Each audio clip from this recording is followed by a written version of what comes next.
안녕하십니까. 지금 다시 손자병법의 김병주입니다. 빌 게이츠와 손정희, 이 두 사람에겐 한 가지 공통점이 있습니다. 바로 손자병법을 자신들의 경영 지침서로 삼았다는 겁니다. 글로벌 기업의 CEO인 이 두 사람은 왜 동양의 고전인 손자병법에 주목했던 걸까요? 손자병법은 군사교과서의 대명사로 손꼽힙니다. 춘추전국 시대 오나라 장수로 활약한 손무가 자신이 겪은 다양한 전쟁의 경험을 집약해 놓은 것입니다. 이 책에 담겨 있는 탁월한 전략적 사고는 전쟁에서 이기기 위한 전략 전술뿐 아니라 국가 운영, 더 넓게는 기업을 경영하는 데 있어서 반드시 깨우쳐야 할 지혜로 여겨지고 있습니다. 손자병법이 동서고금을 막론하고 2500년간 널리 읽히고 있는 비결이 아닐까 싶은데요. 지금 제가 다시 손자병법을 소환한 것도 바로 이런 이유입니다. 세계 정세가 급변하고 글로벌 기업들의 무한 경쟁이 이루어지고 있는 시대, 우리 기업들이 끝까지 살아남기 위해선 어떤 전략이 필요할까요? 바로 저 김병주와 함께 2500년의 생명을 지닌 손자병법의 지혜를 통해서 짚어보도록 하겠습니다.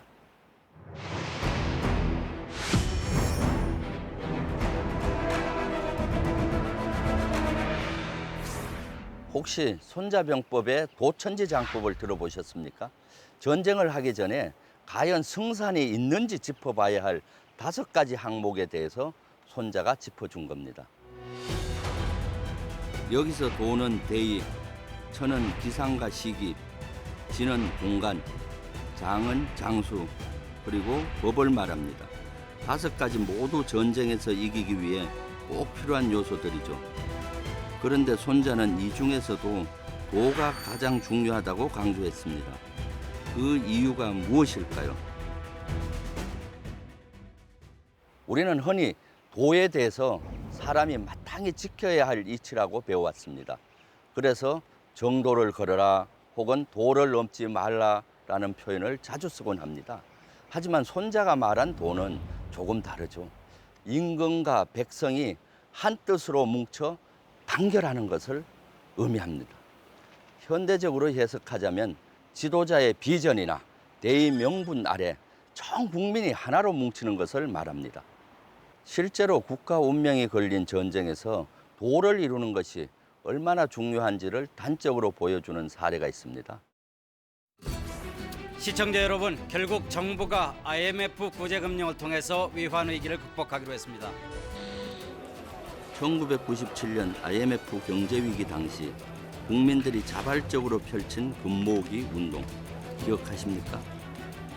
당시 우리나라의 온 국민이 나라를 살리기 위해 너나 할 것 없이 하나로 단결했습니다. 사람들은 집에 간직하고 있던 결혼반지나 돌반지까지도 기꺼이 내놓았죠. 이런 노력으로 우리는 빠르게 외환위기를 극복할 수 있었습니다. 전쟁의 역사에서도 도가 잘 이루어진 사례를 찾아볼 수 있습니다. 바로 베트남전과 걸프전입니다.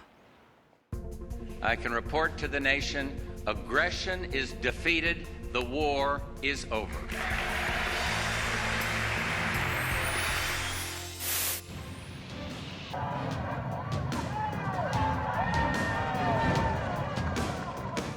두 전쟁 모두 미국이 벌인 것이지만 결과는 전혀 달랐습니다.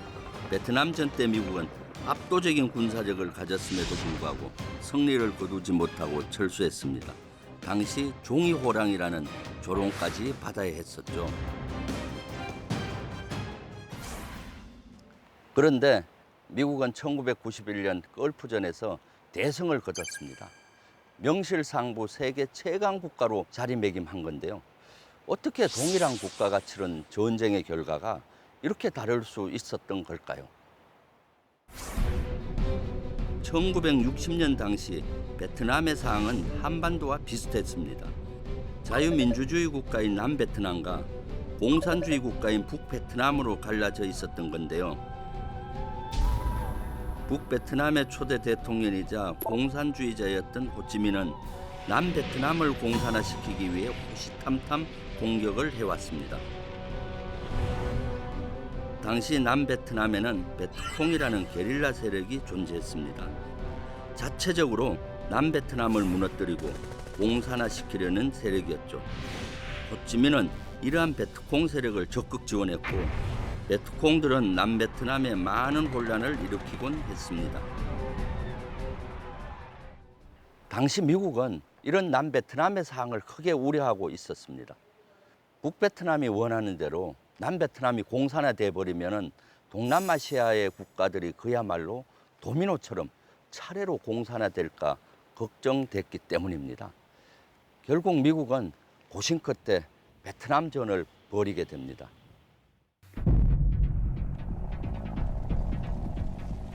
압도적인 군사력을 앞세운 미국은 우리나라를 비롯해 뉴질랜드, 태국, 필리핀 등 여러 나라들과 합세해 공산주의 세력과 싸웠습니다.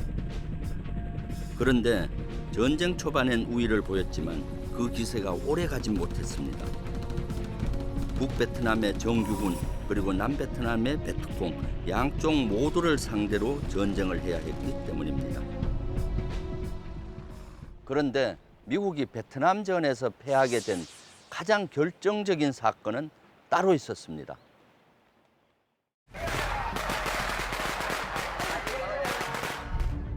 (1968년 1월 30일) 베트남의 최대 명절 설날 때 일어난 일입니다. 당시 남베트남의 주민들은 물론 군인들도 휴가를 떠난 상황이었고 미군들 역시 긴장을 놓고 있었죠.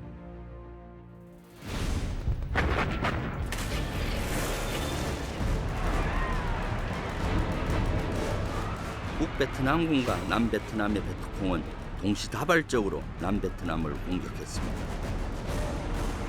특히 남베트남의 수도인 사이공에 위치한 미 대사관 영내까지 침범해 공격했는데요.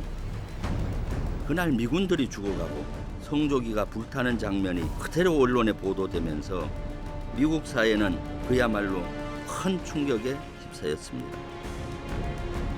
무엇보다 미국 국민들은 많은 예상과 미국 병력을 투입했는데도 미 대사관까지 공격받는 모습을 보고 분노를 감추지 못했습니다. 또 어차피 질 게임이라면 당장 베트남전에서 미국을 철수해야 한다는 목소리가 커져갔습니다. 이처럼 미국 내 반전 여론이 들끓기 시작하면서 미군은 더 이상 베트남전에 필요한 지원을 강력히 받지 못하게 됐고 결국 1973년 완전히 철수해야 했습니다. 그렇다면 베트남전과 전혀 다른 결과를 가져온 걸프전 상황은 어땠을까요? 1990년 8월이었습니다. 중동에서의 맹주를 꿈꾸던 이라크 사담 후세인이 쿠웨이트를 하루 만에 완전히 점령했습니다. 이후 유엔 안보리는 이라크를 침략국으로 간주하고 즉각 쿠웨이트에서 철수하라고 경고했지만 후세인은 이를 거절했습니다.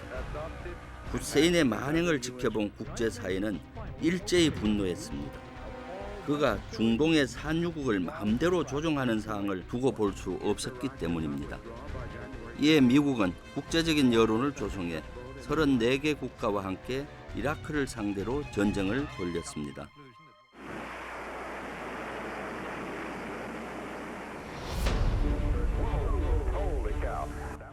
미국을 중심으로 한 다국적군은 1000시간, 그러니까 약 36일 동안 기동전을 하지 않고 화력으로만 이라크 중심부와 군사시설을 타격하기 시작했습니다.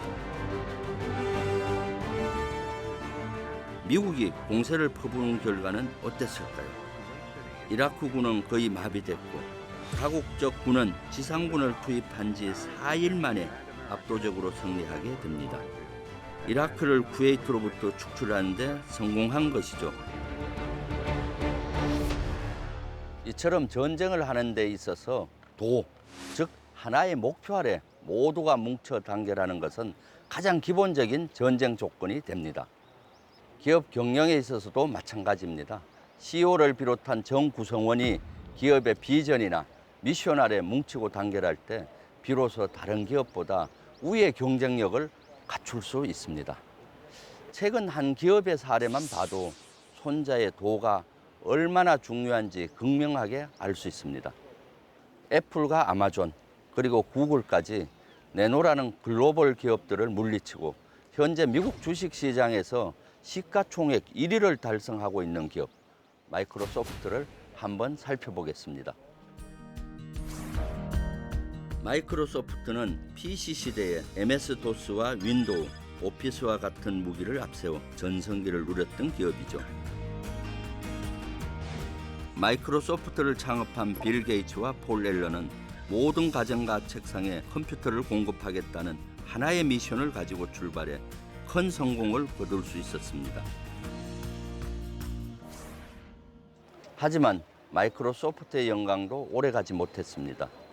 PC 시대를 지나 인터넷과 모바일 시대에 접어들면서 마이크로소프트는 더 이상 혁신하지 못한 채 뒤처지기 시작했습니다. 애플의 스마트폰, 구글의 검색 엔진에 밀려나 끝이 보이지 않는 쇠락의 길을 걷게 된 것이죠. 그런데 2018년 말 믿기지 않는 일이 일어납니다. Morgan Stanley, the firm saying that company can reach $1 trillion in market cap within the next year thanks to strong. 마이크로소프트가 2002년 이후 16년 만에 글로벌 전쟁에서 승기를 잡고 다시 세계 시가총액 1위 기업의 자리를 되찾은 겁니다. 대체 어떻게 이런 일이 가능했을까요? 많은 전문가들은 마이크로소프트가 부활할 수 있었던 것에 대해 CEO인 사티아 나델라의 능력이 탁월했기 때문이라고 분석합니다. 나델라가 2014년 마이크로소프트의 경영권을 잡은 후 대대적인 혁신을 이뤘기 때문입니다. 나델라가 무엇보다 가장 공을 들인 것은 조직 구성원들에게 하나의 미션을 심어주는 것이었습니다.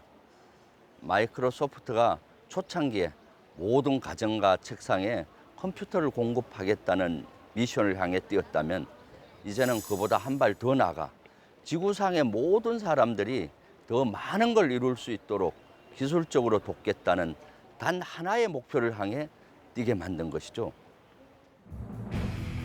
그 과정에서 사티아 나델라는 먼저 마이크로소프트를 단지 윈도우를 파는 기업이 아닌 플랫폼 기업으로 재정의했습니다. 여기서 플랫폼 기업이란 기술을 이용해서 사람과 조직, 자원을 연결해서 가치를 창출하는 것을 말하는데요.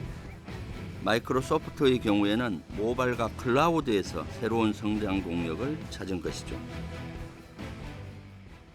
나델라가 바꾼 것이 또 하나 있죠. 바로 조직 문화였습니다. 나델라가 취임할 당시 마이크로소프트는 스택 랭킹이라는 인사평가 시스템을 가지고 있었습니다. 직원들을 정해진 비율에 따라 등급으로 줄 세우고 높은 성과를 낸 사람에겐 포상을, 저성과자는 해고하는 방식이었죠. It's a system where people are ranked, are force ranked. You could have the top 5 CEOs of the top of Google and Sun and Apple, and you put them all together. Well, one of them has to be fired. 팀이 똘똘 뭉쳐서 성과를 내도 누군가는 꼴찌가 되고 그로 인한 불이익을 받아야 했기 때문에 구성원들은 서로 경계하는 분위기가 짙었습니다. 동료의 실패를 기다리며 보상을 받는 분위기가 만연했던 것이죠. 사티아 나델라는 이것이 마이크로소프트가 하나의 미션을 향해 뛰는데 큰 장벽이라고 판단했고 이를 뛰어넘기 위해 큰 결심을 하게 됩니다. 나델라는 먼저 마이크로소프트의 전통과도 같았던 인사 시스템 스택 랭킹을 과감히 없앴습니다. 조직원들이 서로 경쟁이 아닌 협력을 도모할 수 있는 기업 문화를 만들기 위해서였습니다. 기업이 부활하기 위해서 무엇보다도 공감과 팀워크가 중요하다고 판단했기 때문입니다. 그리고 회사 전체가 하나의 목표를 향해 전진할 수 있도록 구성원들의 마음을 얻는 데 집중했습니다. 그 결과는 모두의 예상을 뛰어넘었습니다. 현재 마이크로소프트는 애플에 이어 아마존을 뛰어넘는 데 성공했고 미국 주식시장에서 1조 달러, 우리나라 돈으로 약 1,200조 원이 넘는 시총을 기록하고 있습니다. 물론 앞으로 마이크로소프트가 시총 1위를 계속 수성할지는 아무도 확신할 수 없습니다. 글로벌 기업들 간의 경쟁은 그야말로 총성 없는 전쟁에 비유될 만큼 치열하기 때문이죠. 하지만 적어도 마이크로소프트가 지금과 같이 전 구성원들이 하나의 뜻, 하나의 비전을 향해 협력하고 나아간다면 그 저력은 쉽게 꺼지지 않을 거라 확신할 수 있을 것 같습니다. 이것이 바로 손자가 말한 기업이 갖춰야 할 가장 기본적인 경쟁력이기 때문입니다.